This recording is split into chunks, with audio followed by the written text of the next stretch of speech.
పరచగా న్యాయస్థానం 14 రోజుల పాటు జ్యుడిషియల్ కస్టడీ విధించింది. శర్మిష్ఠా పనోలి అరెస్టు వ్యవహారం రాజకీయ రంగు పులుముకుంది.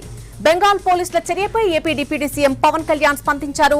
సనాతన ధర్మాన్ని అపహాస్యం చేస్తూ మాట్లాడే టీఎంసీ ఎంపీలపై ఎందుకు చర్యలు తీసుకోలేదని ప్రశ్నించారు. పశ్చిమ బెంగాల్ ముఖ్యమంత్రి మమతా బెనర్జీ సనాతన ధర్మంపై మాట్లాడిన వీడియోను పవన్ కళ్యాణ్ ఎక్స్ లో పోస్ట్ చేశారు.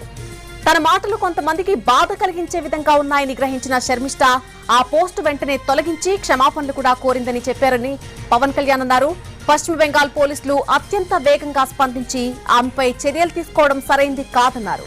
సనాతన ధర్మాన్ని అపహాస్యం చేస్తూ కోట్లాది మంది బాధకు కారణమైన అక్కడి నాయకులు టీఎంసీ ఎంపీల సంగతేంటి? వారి వ్యాఖ్యలకు క్షమాపణలెక్కడా?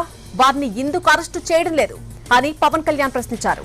లౌకికవాదం రెండు వైపులా ఉండాలన్న పవన్ కళ్యాణ్ ఇది కొందరికి కవచం, మరికొందరికి ఖడ్గం కాకూడదని అన్నారు.